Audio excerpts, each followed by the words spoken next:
Bonjour, pour si vous ne me connaissez pas, mon nom est Véronique Paré, je suis dans mon apothicaire. Je suis herboriste et naturopathe aussi et j'offre des formations professionnelles à l'Académie de massage et d'orthothérapie depuis 38 ans.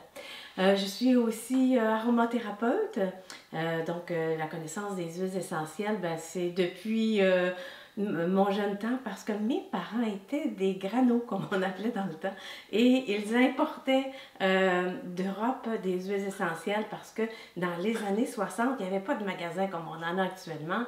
Mais eux avaient la connaissance des huiles essentielles et pour faire une histoire courte, j'ai vécu là-dedans. Et ce qui me fait penser que vous pouvez me suivre sur Spotify. Je suis rendue à la 5e saison de l'apothicaire. C'est un podcast où justement je parle d'huile essentielle dans la 5e saison et je vous donne un petit peu aussi mon background en français. Là. Donc, je vous explique un petit peu d'où ça vient, que j'ai toujours vécu avec les plantes médicinales à partir de ma tendre enfance. Donc, ça fait partie de moi. Mais il y a un aspect qui était important pour moi, c'est de comprendre. Moi, je veux savoir. Hein? Je suis très, très, très curieuse. Donc, je veux savoir pourquoi. Pourquoi les huiles essentielles, pourquoi les plantes médicinales font telle action. Et la meilleure façon de le savoir, c'est en regardant leurs composantes. Et je les appelle des composantes clés. Parce que si vous faites un gâteau, par exemple, vous faites un gâteau à la vanille ou un gâteau au chocolat. La composante clé dans les deux gâteaux, il y en a une que c'est le chocolat et l'autre c'est la vanille. C'est ce qui va donner son goût, sa couleur, son odeur. C'est la même chose avec les plantes. Donc, on travaille très fort alentour de ça dans nos formations professionnelles pour rendre nos herboristes, nos naturopathes autonomes. Ce que je veux, c'est qu'il n'y ait plus du tout besoin de moi à la fin de la formation. Et là, si vous entendez des petits tic-tic-tic, c'est normal parce que j'ai un apprenti aujourd'hui avec moi qui se promène. Il s'appelle Léo. C'est mon petit chien saucisse. Donc, je l'amène souvent avec moi, puis il se promène un peu partout. C'est mon apprenti herboriste. Je pense qu'il a tellement entendu de capsules qu'il en sait autant que tous mes étudiants. Bref, les petits tic-tic-tic sur le plancher, c'est Léo qui se promène et qui regarde dehors aussi en même temps. Ce que je voulais faire, je voulais démystifier, en fait, mystifier un mythe. Il y a des mythes et des réalités. Et souvent, j'entends des choses qui me font friser les oreilles, mais je comprends pourquoi les gens le disent, parce que peut-être ils ne le savent pas, ou peut-être ils veulent rendre l'information plus facile à comprendre. Je l'ai même personnellement déjà utilisé, parce que je trouvais ça trop long de tout expliquer. C'est par rapport aux huiles essentielles qui sont présentes dans une plante médicinale. Alors, on va regarder, voir. Ici, j'ai une belle mélisse fraîche. Je vais prendre une feuille et on va la couper pour voir couler l'huile essentielle. Alors, voilà. Il n'y a pas d'huile essentielle qui sort de la plante. Alors, quand on dit qu'il y a des huiles essentielles dans une plante, je pense que l'image est forte. Il n'y a pas d'huile qui va sortir d'une plante. Si je la froisse comme ça dans mes mains, il n'y a pas d'huile non plus dans mes mains. Mais ça sent bon quand même. Et ce qui fait qu'il sent bon, c'est une composante organique volatile. Qu'est-ce que c'est? Qu'est-ce que ça mange en hiver? Ben, c'est ce qui fabrique les huiles essentielles, c'est des composantes. Alors, oui, non, il n'y a pas d'huile essentielle dans une plante, mais oui, il y a des composés qui vont finir par devenir des huiles essentielles. Et comment on y arrive à faire une huile essentielle? C'est avec une grande quantité de plantes médicinales et on va utiliser un alambic pour ce faire. Ça ici, c'est ma belle alambic. Pour faire des huiles essentielles, on peut faire autre chose aussi avec, mais particulièrement parce qu'elle a une colonne ici. Celle-ci, la plus petite, je ne peux pas faire d'huile essentielle avec. Qu'est-ce que je peux faire? Je peux faire des hydrolats, hydrosols, eau florale.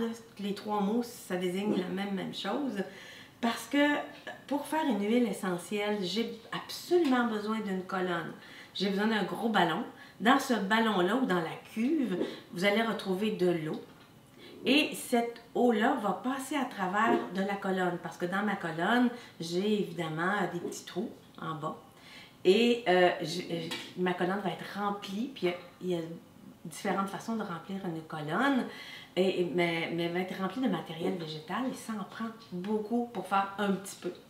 Et quand mon eau va avoir monté au moins à 100 degrés, donc ça peut prendre assez de temps avant que l'eau monte jusqu'à 100 degrés, on va commencer à voir la boucane, de la fumée qui va passer à travers la colonne, s'en aller ici dans le chapeau et descendre le long des tuyaux. Donc ça peut être long avant que une petite fumée descende jusque là. Qu'est-ce qu'il va y avoir dans cette fumée-là? Il va y avoir des composantes organiques volatiles, des composantes qu'on retrouve dans la plante qui vont se transformer en buée et qui vont descendre dans ce petit contenant où il y a de l'eau froide. L'eau est froide et il y a un serpentin ici à l'intérieur. Donc, ma boucane, ma fumée qui descend ici, au contact de l'eau froide, va revenir sous forme de liquide. Et mon liquide va sortir ici.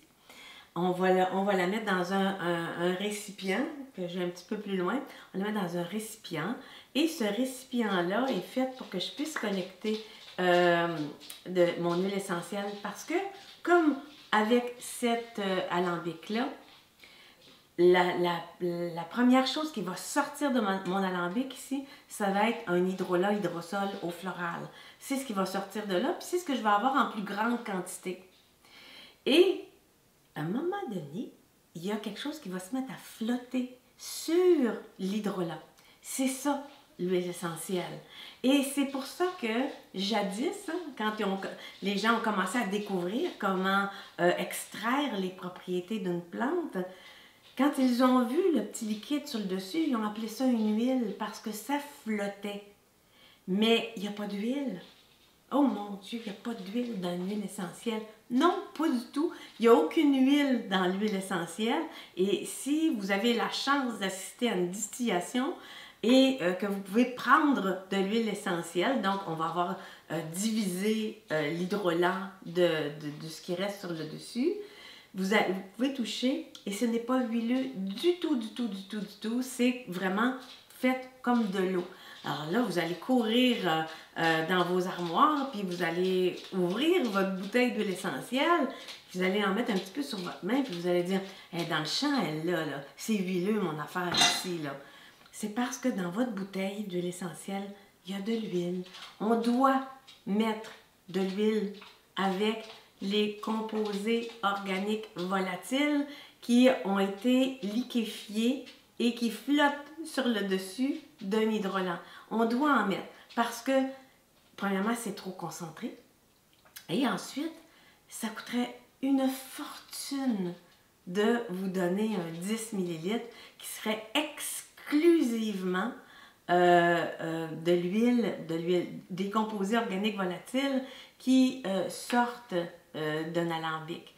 Ou bien, c'est des composés organiques volatiles qui sont pris n'importe comment puis qui c'est fait n'importe comment.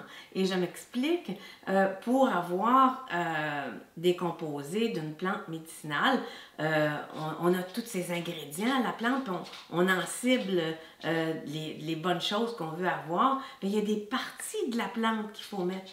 Il y a des parties qu'il ne faut pas mettre. Donc, des huiles qui sont moins coûteuses, je dirais, ils n'ont pas tenu compte de ça, puis ils ont tout mis la plante dedans, puis let's go, on fait de l'alambic, puis on a un produit qui est très dilué, qui n'est pas aussi thérapeutique qu'une huile essentielle qui aurait été faite de la façon que je viens de vous l'expliquer.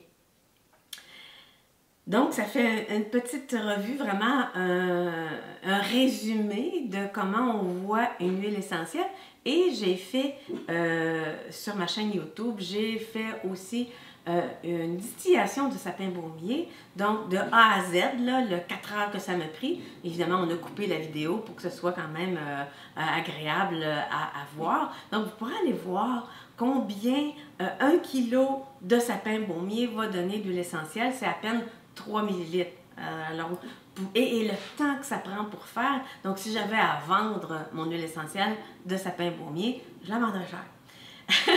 Donc, il y a des choses que j'entends aussi, c'est, puis je l'ai utilisé moi-même, j'ai utilisé cette analogie-là, c'est, on va se faire une infusion de camomille, par exemple.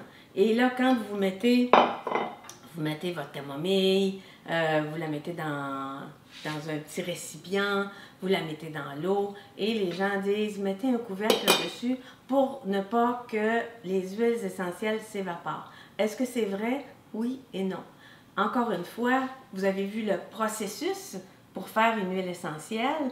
L'eau chaude de votre tisane ne peut pas faire ce que va faire un alambic. Alors, c'est quoi qui va s'évaporer? C'est des composantes organiques volatiles. Ce n'est pas des huiles essentielles. Ça ne peut pas s'évaporer d'une infusion. Et le terme le dit, là, composantes volatiles. Donc, c'est très fragile. Alors, si vous mettez de l'eau bouillante, quelque chose que je ne ferai jamais sur du matériel végétal, parce que si vous mettez de l'eau bouillante sur la main, par exemple, qu'est-ce qui va arriver? Je vais m'ébouillanter. Alors, si on met de l'eau bouillante sur une plante, on va l'ébouillanter, on va tuer tout. D'ailleurs, il y a des trucs de ménage qui se font avec de la vapeur. On nettoie, donc pour enlever les germes, les bactéries, tout ça, on tue tout avec de l'eau bouillante. Et à ce moment-là, votre infusion va vraiment goûter la feuille morte. Ça ne goûte pas bon, une infusion, une tisane qui est faite avec de l'eau bouillante. Alors, vous devriez être capable, quand vous prenez votre tisane, votre infusion, de la porter immédiatement à votre bouche et de la boire. Ça ne devrait pas être trop chaud. Ça devrait vraiment être à bonne température. Et ça aussi, j'ai fait une vidéo là-dessus, vous pourrez aller voir. Une autre chose qu'on me pose souvent comme question, vous savez, une plante, ça a une couleur. Celle-ci, ma belle mélisse, elle est verte. Il y a d'autres couleurs. L'hibiscus, c'est rouge. Et, bon, par exemple, la fleur pois papillon, elle est bleue. Donc, il y a différentes teintes. Dans ces couleurs-là, évidemment qu'il y a des composantes clés, des composantes qu'on veut retrouver dans nos infusions. Et souvent, on fait infuser à froid. Ça arrive. Il y a certaines plantes qui sont mieux infusées à froid, d'autres tièdes, d'autres chaudes. Et je vais garder l'eau bouillante pour plus tard. Parce qu'il y en a, oui, à l'eau bouillante, mais comme pour toute chose, il y a des exceptions. Alors, dans l'eau froide, si vous prenez un verre transparent et que vous mettez de la mélisse, et vous mettez un verre d'eau chaude, vous mettez de la mélisse. Vous allez voir que dans l'eau chaude, la couleur de la mélisse va se disperser.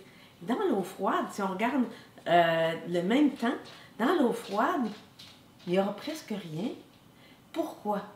C'est parce que l'eau chaude va briser des molécules qui vont se faire libérer la couleur dans l'eau. Donc, les propriétés. Dans l'eau froide, ça prend beaucoup plus de temps. Ça peut prendre plus qu'une nuit. Puis là, vous allez me dire, ben non, ça se peut pas, là. Quand tu vas prendre de l'hibiscus, tu la mets dans l'eau, l'eau vient rouge tout de suite. Je t'avais dit qu'il y avait des exceptions. L'hibiscus va libérer sa couleur plus vite, mais elle ne la libère pas au complet. Faites le test, mettez un peu d'eau froide, de l'eau chaude, mettez de l'hibiscus. Vous allez voir que de l'eau chaude, l'hibiscus est beaucoup plus rouge que dans l'eau froide. Si vous la gardez beaucoup plus longtemps, donc l'eau froide va prendre une température de la pièce, l'eau va être moins froide et les composants vont pouvoir, l'eau va pouvoir briser ce qui retient la couleur dans la plante. C'est la même chose avec toutes les composantes actives d'une plante. L'eau chaude va précipiter, va aider la plante parce qu'en fait, c'est comme pour un être humain, il y a une vasodilatation qui se fait. Quand vous allez dans le bain, vous êtes détendu. Donc, votre corps est en vasodilatation. Et si vous sortez dehors en plein hiver, puis vous êtes très peu habillé, vous allez avoir une vasoconstriction, donc vous allez retenir, hein, on a froid. C'est la différence entre les deux. C'est la même chose avec les plantes médicinales, chaleur, froid. Et je vous parlais de l'eau bouillante tout à l'heure, parce que oui, on peut se servir de l'eau bouillante en herboristerie, mais ça va être pour les plantes qui sont dures. Jamais pour une plante qui est douce, molle, fraîche comme ça. On va utiliser de l'eau bouillante pour des plantes, des racines comme la racine d'échinacée, la racine de bardane. On va vraiment tout ce qui est dur, l'eau chaude n'arrive pas à tout extraire. Alors, on va prendre de l'eau bouillante, mais on va pas l'envoyer dessus. On va prendre un chaudron, un contenant, on va mettre nos plantes dedans, on va mettre de l'eau à température de la pièce et l'eau va tranquillement se réchauffer jusqu'à frémir. Et tout dépendant des cas, tout dépendant des plantes, il y a plus ou moins de temps qu'il faut respecter. Alors, voyez-vous déjà, quand vous faites une infusion chez vous, c'est pas seulement mettre une plante, mettre de l'eau, la faire infuser. Il y a tout un processus de pensée, tout dépendant de la plante que vous avez, tout dépendant du but. Et si vous voulez, par exemple, juste boire un beau breuvage chaud qui goûte bon, on appelle ça une tisane. Donc là, il n'y a pas de problème. Vous mettez vos plantes, vous mettez votre eau. Il n'y aura pas vraiment, il va en avoir un peu de propriété dans votre tasse, mais pas beaucoup. Il faut vraiment penser à faire une infusion. Une infusion, ça, c'est un processus par lequel on va penser à la plante qu'on a entre les mains. Est-ce que la plante, elle est rafraîchissante? Parce que oui, les plantes ont des énergies ou des propriétés. Est-ce que ma plante, elle est rafraîchissante? Est-ce qu'elle est réchauffante? Est-ce qu'elle est asséchante? Ou est-ce qu'elle est hydratante? Il faut le savoir. D'ailleurs, c'est la raison pour laquelle on consulte des monographies de plantes médicinales pour savoir tout ça. Est-ce que ma plante, par exemple, si j'ai une plante asséchante et que j'aime ça, moi, cette plante-là, puis j'en bois souvent, ben, elle va m'assécher. C'est une plante qui est asséchante. Je ne vous dis pas qu'elle est sèche. Elle peut être fraîche et asséchante. Ici, on a une plante rafraîchissante. Donc, si j'ai une plante asséchante, puis j'en bois beaucoup, je vais me créer moi-même certains problèmes. Je vais m'assécher si je ne m'hydrate pas bien. Comprenez-vous? Donc, il y a toute cette logique-là à penser quand on travaille avec des plantes médicinales. Voilà, je voulais vous parler de vraiment l'importance de bien comprendre ce que l'on fait et pourquoi aussi. Et je trouve ça important de faire ça, de ne pas juste faire comme un automate et de suivre une recette. Je pense que ce qui est important, c'est de comprendre ce qu'on a entre les mains et d'être capable d'évaluer la meilleure méthode pour en extraire les composantes clés. Et c'est exactement ce que fait un naturopathe herboriste.